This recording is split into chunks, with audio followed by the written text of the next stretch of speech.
is on. Introducing Pretty Girls Love Real Estate. Stories of everyday women breaking barriers and building wealth through real estate. Let's get it. Boss. BOSS.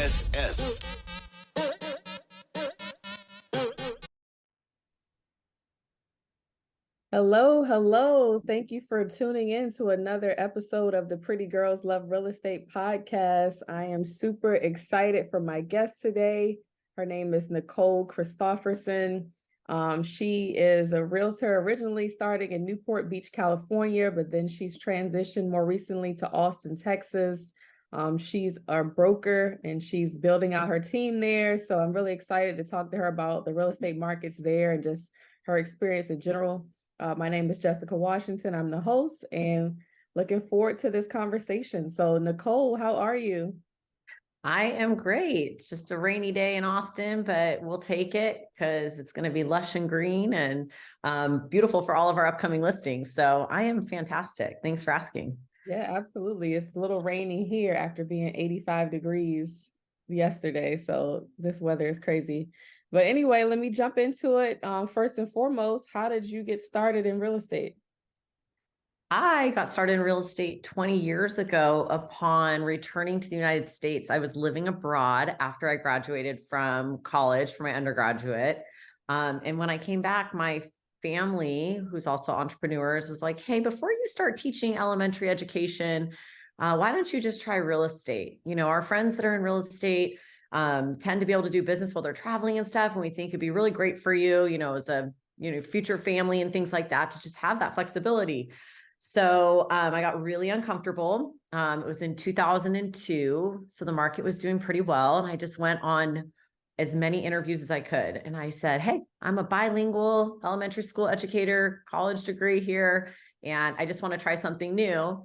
So I interviewed with mortgage companies and all kinds of different facets of the real estate industry and ended up becoming a full-time assistant to a broker associate at a very cool boutique real estate firm that was in Newport Beach. So that was my start. And I just jumped in, not knowing very much about real estate or business in general. And I was taken under some pretty knowledgeable wings and learned how to do business accurately and with integrity. And I was surrounded by all the top producing agents in coastal Orange County. So great peer group around me. And I haven't looked back since, really. Awesome. And you know what? I've talked to a lot of people that were former school teachers and now in real estate. So I feel like there's a lot of transferable skills that you learn from that world that really do well in real estate. Well, you're helping people. So you're either helping the youth learn or you're helping adults, educate themselves on the real estate process and, home ownership. So it does kind of have the same heartstring in a lot of ways. Awesome. And then you started out as an assistant. So you got to kind of have almost an apprenticeship rather than just jumping out there full time, with no parachute. So that also is very helpful. Great way to start. Yeah. So I closed tens of millions of dollars of real estate for somebody else and had a paid internship. They were growing their family at that time. So it gave him the flexibility to be with his family a lot more and gave me a real hands-on learning experience to be in the files and in the field and with our clients. So I'm very grateful for that. I definitely learned from a very trusted advisor. So that was important. Awesome. So tell me a little bit about just generally your experience in Newport Beach, and then you transferred to Austin, which is a completely different market. So let's just start with Newport Beach. Yeah. So Orange County, I was born and raised in coastal Orange County. So when I started my brokerage in 2014, because I was formerly a broker owner in Orange County before I relocated to Austin, but we'll get into that. It's my sphere of influence. So I went to private schools my whole life. And upon returning back to the state of California after college and living abroad, that's where my peer group was. And so from my family having raised me in the coastal Orange County area and all of my peers from my private schools being dispersed throughout, it was really easy for me to recall the neighborhoods and the areas and the demographics and see the growth and the regentrification of different areas and stuff like that. So it was really fun being in the Orange County marketplace, and it still is. I'm still really involved with the Newport Beach Association of Realtors. I was the chairman of the political affairs committee. I no longer am, but I still participate and get on virtually with them. And every time I'm back in Orange County, I'm participating in something within our board of realtors or within the community. It's very important to me that we keep a pulse on what the cities are doing and planning departments are doing, and what we can do to help the members. I don't think enough realtors are involved with the boards, and our board plays an important part of keeping us informed and, helping us in our professional lives. So Newport Beach is fantastic. And I watch my friends size up in their homes. And I've helped a lot of our friends and family, and even my children's friends and families from their schooling while we were still there. And it's great. My business is built on sphere of influence and referral primarily. And it's grown throughout my career now, the 2 decades. So I'm helping, my friends' parents downsize, and I'm helping my friends upsize. And it's wonderful to have repeat business. And it is different than Austin because it's a different location, but our markets are really similar. There's high demand in both of these markets. And so taking my knowledge from the fast-paced Southern California coastal lifestyle and the level of luxury marketing that takes, and bringing it to Austin, where that's not as familiar. The Austin marketplace has really boomed in the last several years, and the way business is done here wasn't quite as up to date as California or Orange County. So it's been really fun being able to implement my, exclusive representation and how we handle our transactions and our marketing in this marketplace, because the price points are soaring, demand's high. And both markets are at limited inventory. So they play nicely together. I feel like my knowledge from Southern California is really benefiting my clients here in Austin. Absolutely. And I feel like there's a great migration. There's a lot of businesses, there's a lot of families that are transitioning from California to Texas, specifically Austin, for, a number of different reasons. A lot of them being like the cost of living, taxes in California are crazy. And so Texas is just, a little bit more friendly and open to, newcomers, I guess. It is, but it's catching up. I mean, our price points are climbing. Property taxes here are based on assessed value annually. So whereas in California, property taxes are based on your sales price and they're fixed. There's a lot of things here that are changing, that are starting to catch up to what California is. And so people are coming not just from California. We're seeing, an influx of population from honestly throughout the nation. So it's fun. It's a melting pot. And it's a lot like what Scottsdale was when I was going to Arizona State University. It's kind of melting pot of people from all over. And it's great because we learned so much more about people, and we're all establishing our new home here together. So it's been really nice for our community. Awesome. So now you're a broker as well as being, a really active salesperson. Can you tell me about that experience of being a broker and, having to grow your team, supervise people? You're on the hook for their transactions and whatnot. Tell me about that. Yeah, no, it was a big decision when I chose to go independent and start my brokerage in California in 2014. And it really had gotten to a point in our industry where the third-party aggregates like Zillow and Realtor.com and stuff like that were becoming more predominant. And I just was at a point where my brokerage wasn't able to help me in the means that I needed to continue to grow my business. And I was using the new technology and these new tools to help me. And so I really went on my own with the faith that my clients fully supported me. They were hiring me and not the brokerage I was at. And I did speak with several of my very good clients. And so once I had that confidence and went on my own, yes, I had to learn the facets of operating a brokerage, maintaining trust accounts and the documentation and the full responsibility. So that came with another level of, responsibility and time that I had to put into it. But once I was able to get my systems and my procedures defined, and I always had full-time assistants and help, and they were more like interns. So my, assistants would come on, they'd work with me side by side, and then they would transition to being part of my team and my sales partner. So everybody knew how I did business. Everybody knew how accurate I was with my filing system and my digital files and how everything went. And so it's really easy to manage a team when they're doing things accurately, and they're, you know what I mean, following our systems and stuff like that, because even back then I kept digital records and paper records. So we had all our files accessible at all times. And that was great. And every time I had anything come up in a transaction, I consulted with CAR's legal hotline if I had to, educated myself. And now let's talk about like 10 years later, now that I've transitioned to being a broker associate in California, and we can talk a little bit more about what prompted me to do that. I feel like I'm an attorney. I feel like I look at our contracts so diligently, having had that responsibility on my shoulders and for my clients, that my contract knowledge is tip top. And now I'm able to apply that to my clients' transactions here in Austin, where we don't have as many disclosures and legalities in our contracts as we do in California. And so I really feel like that experience has helped me, be able to help my clients. So I'm not just slamming signatures and dates and prices on contracts.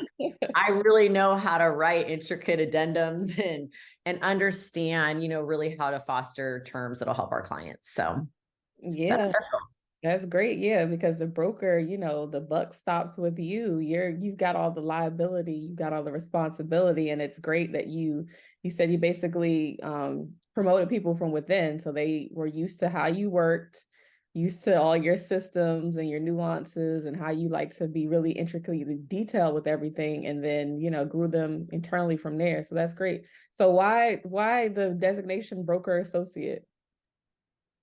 So when I transitioned to Austin and my family relocated here, I just could not walk away from my 20 years of business in California. All my friends and family are still there. And so I maintained my brokerage and managed it from remote. And I would go back and forth about every 4 to 5 weeks.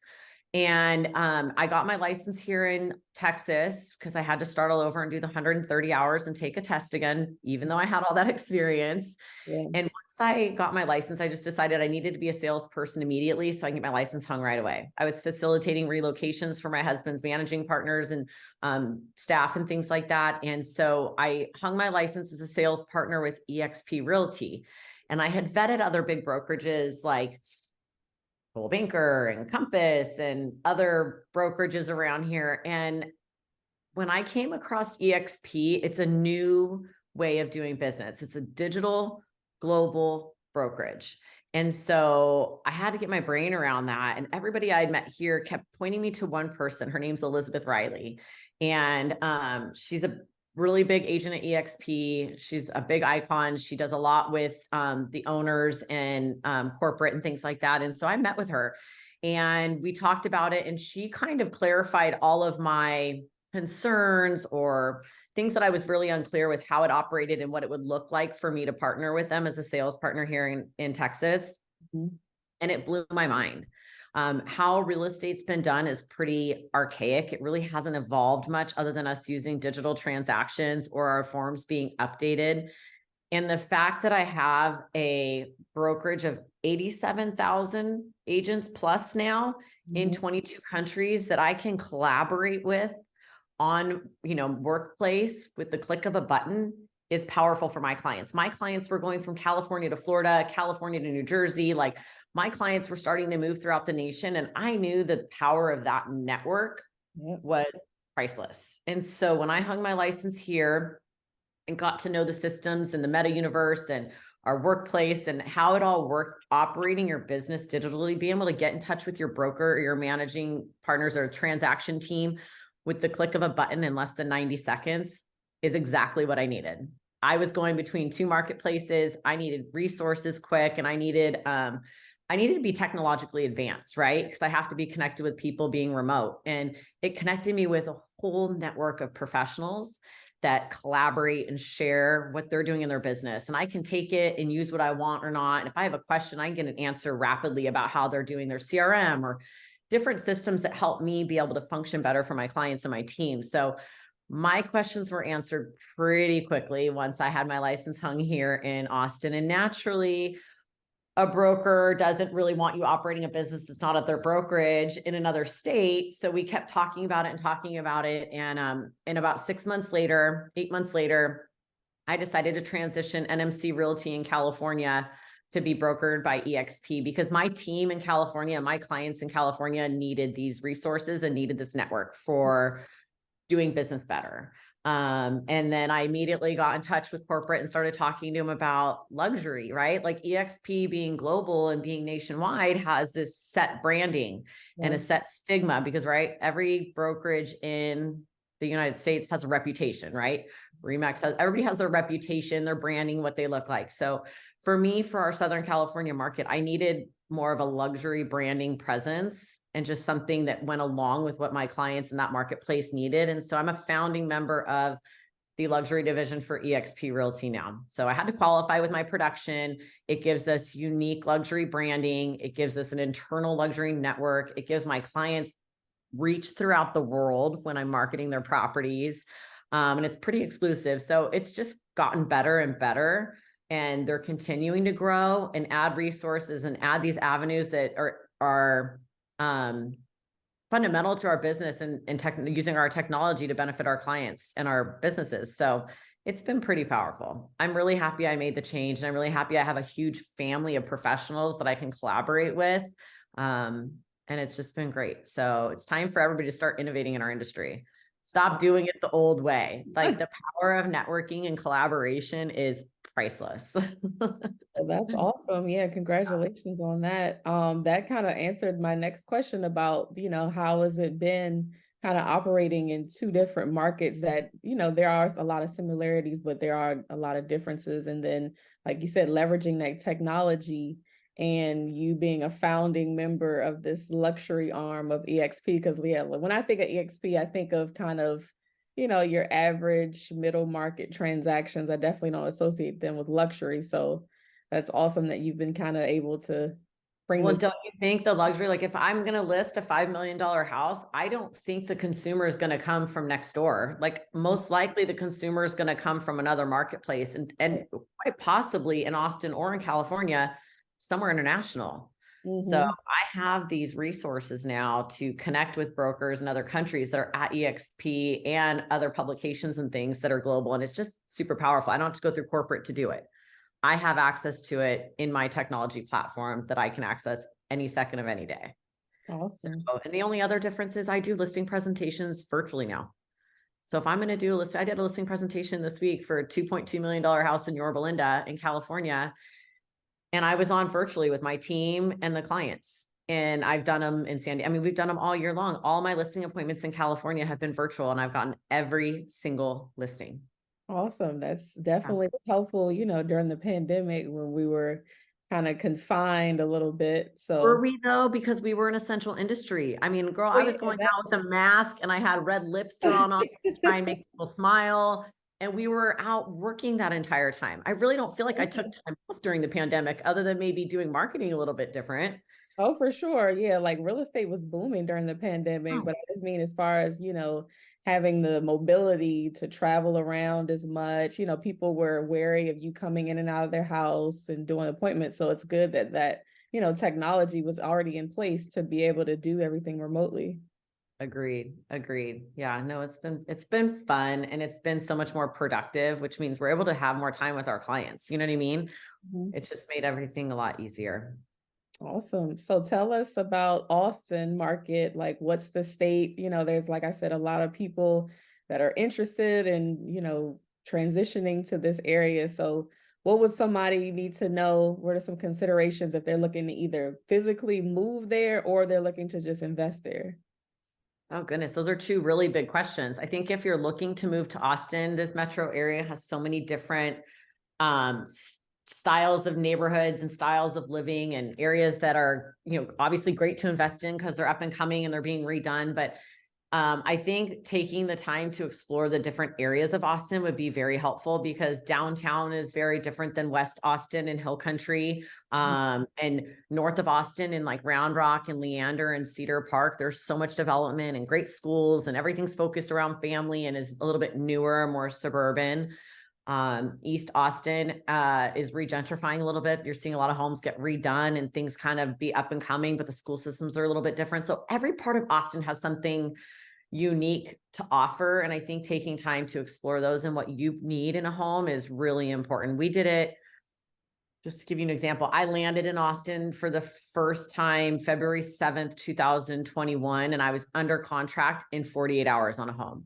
But what I did in those 48 hours was make sure I hit every area that we had spotted on our radar. And you know what I mean? And getting into those neighborhoods and feeling, the streets and seeing the schools and seeing what the homes have to offer and things like that was really important to me. So we made sure we explored numerous areas before we settled on where we wanted to live. And I highly suggest everybody do that, because a lot of people move here and go for a particular neighborhood because of the school or something like that, and find that the commuting or things like that kind of work against them, and they end up moving a second time shortly thereafter. So yeah, I think it just has more to offer than one would think. Hill country is beautiful, and it's just what each person's looking for. So take your time.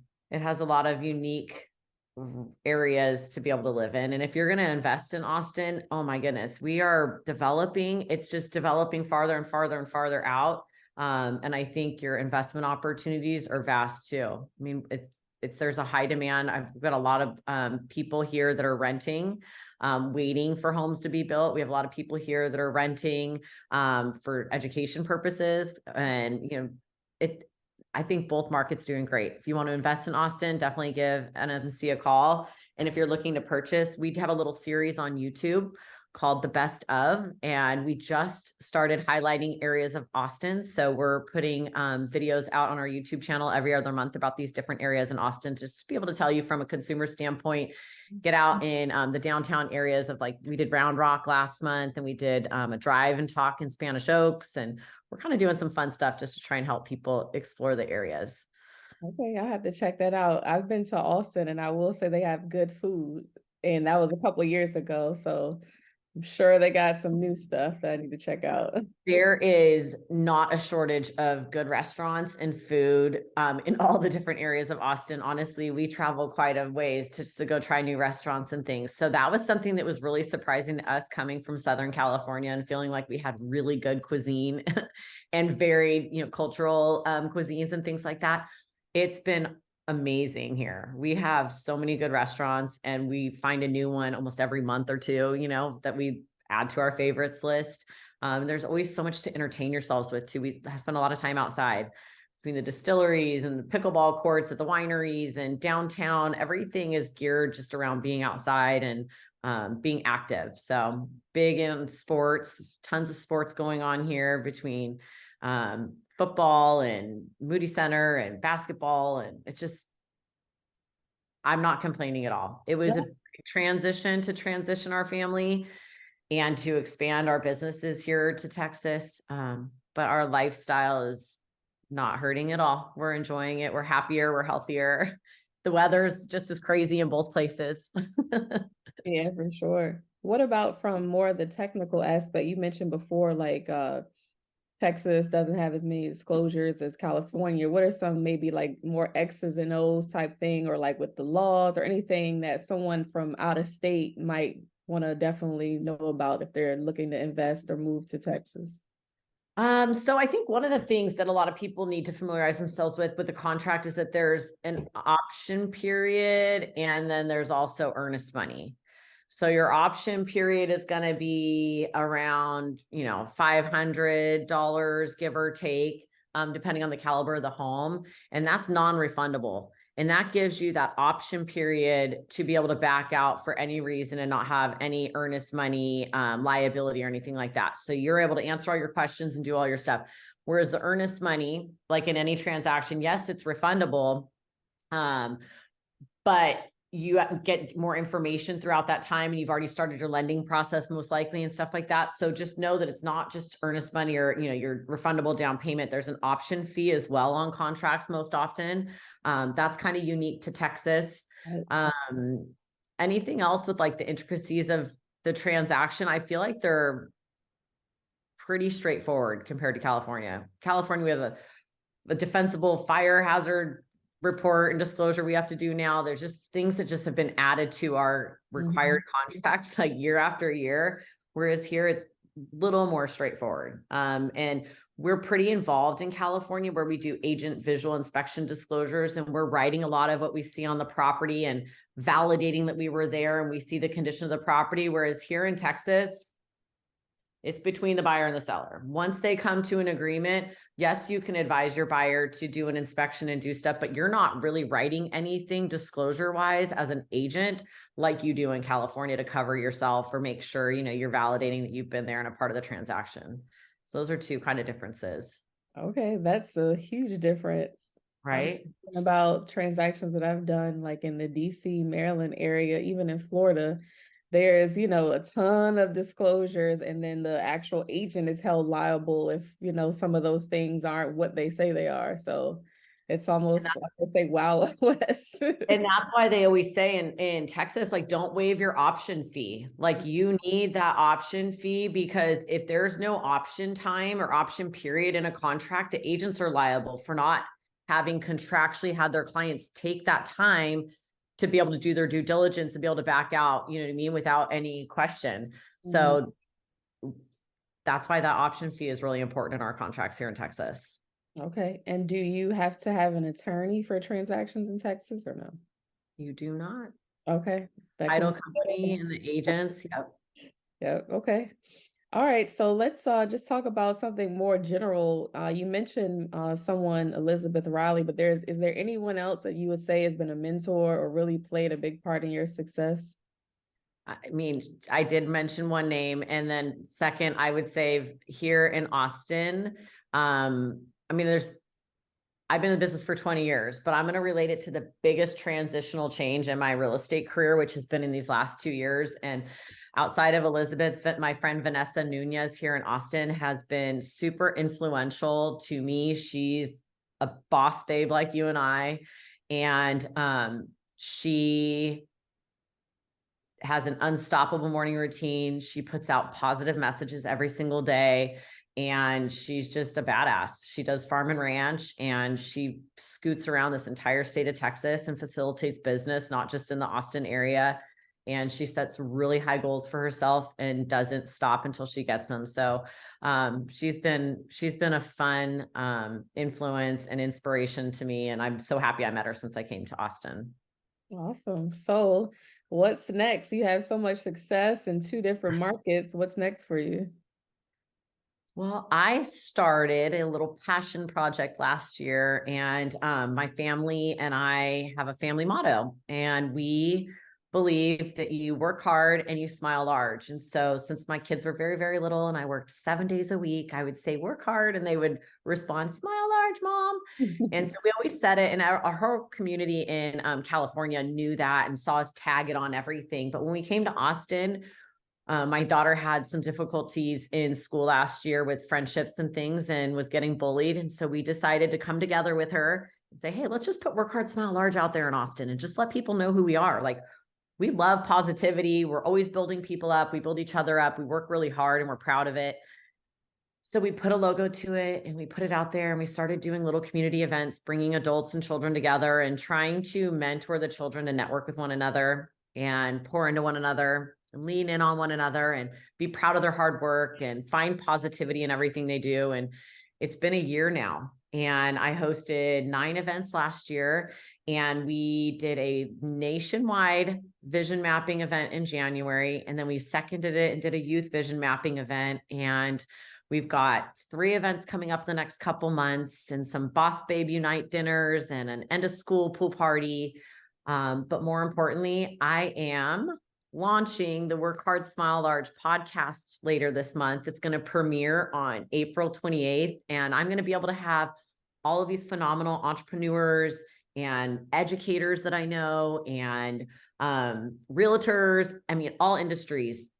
I have chefs coming on, and we're going to talk about, what it means to be an entrepreneur and what work-life balance is and what they're doing in their community. And there's going to be various topics, but at the end of the day, I want the youth that we mentor and that we inspire and that are in our everyday lives to see that it takes hard work, and that everybody smiles at the end of all the hard work, and that we all learn and grow from one another. And so I'm really excited to have the podcast premiere and be able to connect more people and hear more people's stories. And again, have the youth hear that as well, because they'll be coming on future episodes too. So really excited. It's not going to be individual events. I'm going to be able to have the podcast episodes shared with everybody throughout the entire year, every month and every week.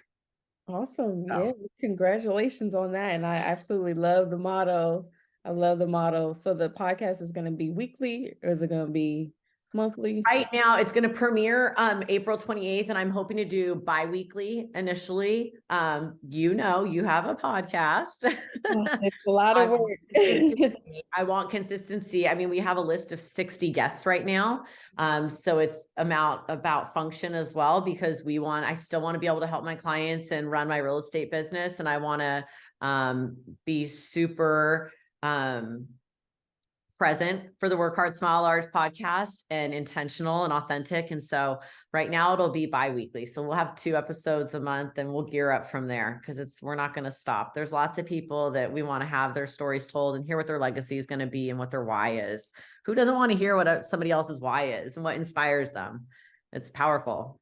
That's amazing. Definitely congratulations on that. I will definitely be checking it out and, helping to promote it as much as I can. So I appreciate that. All right. So we'll get you on as a guest too. Oh, I would love to. Let me know. I'm there. Absolutely. Absolutely. Right. So this has been a great conversation, but I want to transition now to the last segment of the show, which is called the Fabulous Four. It's 4 questions that I ask every guest. So we'll just go from here. What is your favorite book about real estate? Well, I listened to a lot of stuff about real estate, but since I got into the industry, I have read and listened to a book called Fierce Conversations by Susan Scott. I always go back to it. It reminds us of how to communicate with other people. And that's been one that I always go back to. Another little one that I read a couple times here and there is Tribes by Seth Godin, but that's not really real estate. That's really just teamwork and collaboration and community. Right. Well, look, I love books. That doesn't have to necessarily be about real estate, but I feel like everything is real estate. So whether it's negotiation, communication, it's about entrepreneurship, it's about self-development, getting more confidence. It all helps within your real estate career. So yeah, there's just, it's relationship based, right? And relationships take communication, they take trust, you know what I mean? So a lot of the books do help us with that, and they don't have to specifically be real estate related. Awesome. I love that. One new book I've got to check out for sure. That's why I love that question. All right. Secondly is, what advice would you give to your younger self when you were just getting started in your real estate career? Don't try to be like everybody else. Lean in. Knowledge is power. Just know your stats, know what you're doing and why you're doing it, and build trust. You don't need to fake it at all. You have the knowledge, you understand your market, you understand a transaction. Don't be intimidated that you don't have decades of experience. Let that chip go. You just need to lean in and know that the knowledge that you have about your marketplace and how to do a transaction will take you so far. Love it. Yeah. I mean, everyone is their unique self. So people are coming to you for whatever, specific relationship they have with you. They know that, if you're just starting, you don't have years of experience. So just play upon your strengths. Yeah. And it goes back to like our business is relationship based, right? Like if somebody feels like you're trying to sell them in real estate, it's really hard to gain their trust. So I feel like if you know your marketplace and you know your stats and you know how to do a transaction, they can trust you because you're doing it. You know what I mean? That's professional. And that's what I think people look for, is trust in their professionals.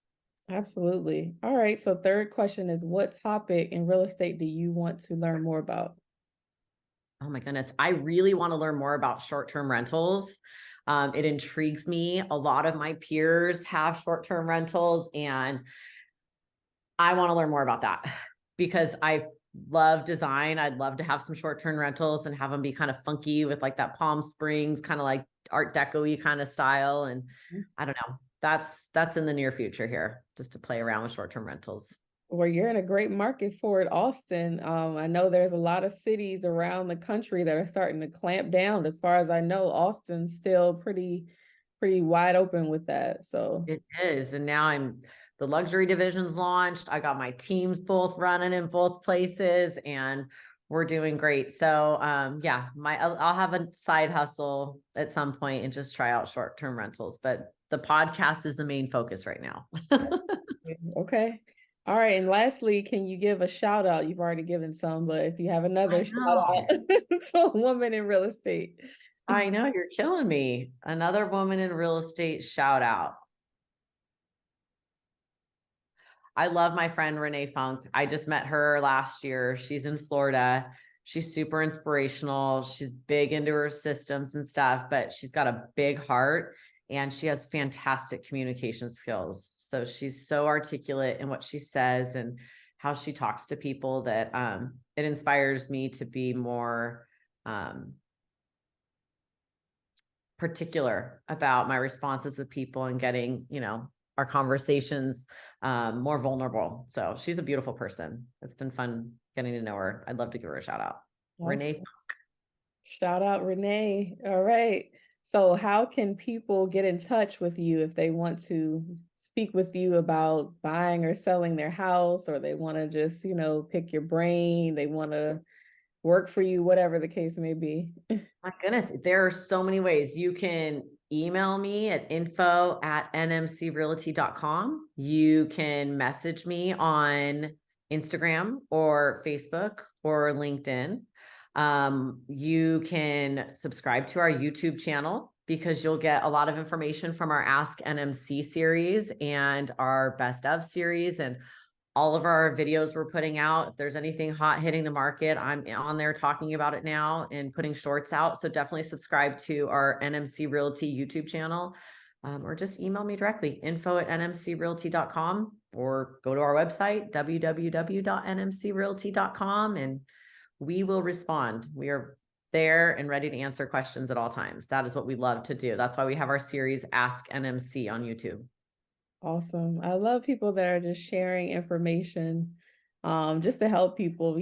I always think of the best thing to do is provide value before you try to sell somebody something. So got 20 years of experience and it's so fun just sharing knowledge. You know what I mean? I feel like collaborating and sharing knowledge is just so powerful. So I love it. Awesome. Any last words of wisdom for our listeners? Just don't forget to work hard and smile large every day. There you go. There you go. All right, Nicole, I really appreciate your time. This was a fabulous conversation. I enjoyed it so much, and I'm definitely looking forward to your podcast. I'm going to go check out your YouTube series because I want to know more about, the goings on around Austin. So when I come visit, I know where to go. Beautiful. And then I'm going to send you an email with our guest form for the Work Hard, Smile Large podcast. So I'd love to have you as a guest as well. Absolutely. I'm there. All right, everyone. Thank you for tuning in to this episode of the Pretty Girls Love Real Estate podcast. I'm your host, Jessica Washington, signing off here. My guest for today, Miss Nicole Christopherson. She's a dynamo realtor. And I'm looking forward to all the things that she's got coming up soon. So thank you again. Thank you. All right. Have a good one.